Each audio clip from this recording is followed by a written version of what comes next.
नमस्कार। आज मैं अमृता प्रीतम जी द्वारा रचित कहानी जंगली बूटी लेकर आई हूँ। मित्रों, कहानी प्रस्तुत करने से पहले आप लोगों से मेरा एक अनुरोध है कि अगर आप लोग मेरे चैनल को सब्सक्राइब नहीं किए हैं तो ज़रूर सब्सक्राइब कीजिए ताकि मैं पूरी कहानी आप लोगों तक पहुँचा सकूँ। प्रस्तुत है कहानी अंगूरी।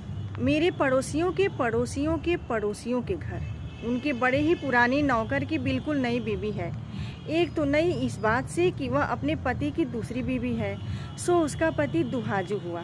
जू का मतलब अगर जून हो तो इसका पूरा मतलब निकला दूसरी जून में पड़ चुका आदमी, यानी दूसरे विवाह की जून में। और अंगूरी क्योंकि अभी विवाह की पहली जून में ही है, यानी पहले विवाह की जून में, इसलिए नई हुई। और दूसरे वह इस बात से भी नई है कि उसका गौना आए अभी जितने महीने हुए हैं वे सारे महीने मिलकर भी एक साल नहीं बनेंगे।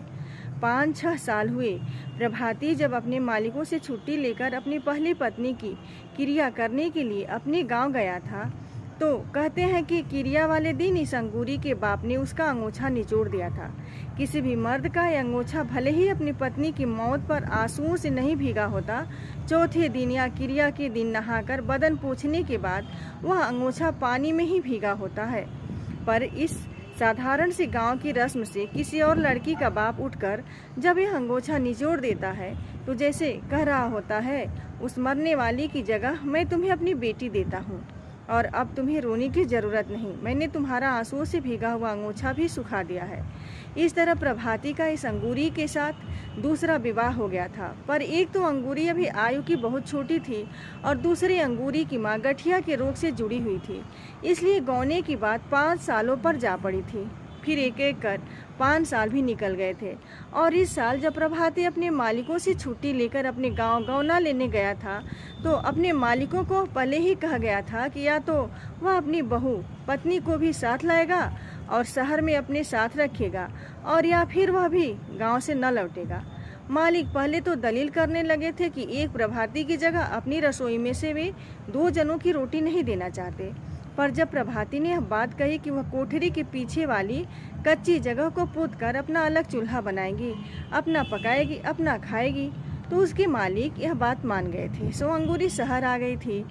चाहे अंगूरी ने शहर आकर कुछ दिन मोहल्ले के मर्दों से तो क्या, औरतों से भी घूंघट न उठाया था, पर फिर धीरे धीरे उसका घूंघट झीना हो गया था। वह पैरों में चांदी के झांझरे पहनकर छनक छनक करती मोहल्ले की रौनक बन गई थी।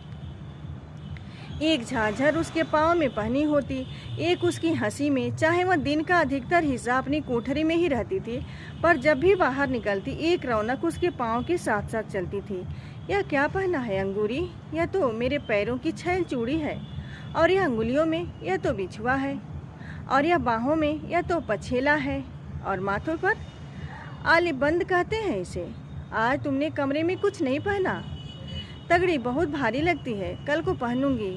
आज तो मैंने तौक भी नहीं पहना, उसका टांका टूट गया है। कल शहर में जाऊंगी, टांका भी चढ़वाऊंगी, नाक कील भी लाऊंगी। मेरी नाक को नक्शा भी था, इतना बड़ा मेरी सास ने दिया नहीं। इस तरह अंगूरी अपने चांदी के गहने एक नखरे में पहनती, एक मड़क से दिखाती। पीछे जब मौसम फिरा था, अंगूरी का अपनी छोटी कोठरी में दम घुटने लगा था और बहुत बार मेरे घर के सामने आ बैठती थी। मेरे घर के आगे नीम के बड़े पेड़ हैं और इन पेड़ों के पास जरा ऊंची जगह पर एक पुराना कुआं है। चाहे मोहल्ले का कोई भी आदमी इस कुएं से पानी नहीं भरता, पर इसके पार एक सरकारी सड़क बन रही है और उस सड़क के मजदूर कई बार इस कुएं को चला लेते हैं, जिससे कुएं के गिर्द अक्सर पानी गिरा होता है और यह जगह बड़ी ठंडी रहती है। क्या पढ़ती हो बीबी जी? एक दिन अंगूरी जब आई, मैं नीम के पेड़ों के नीचे बैठकर एक किताब पढ़ रही थी। तुम भी पढ़ोगी? मेरे को पढ़ना नहीं आता, सीख लो ना। क्यों?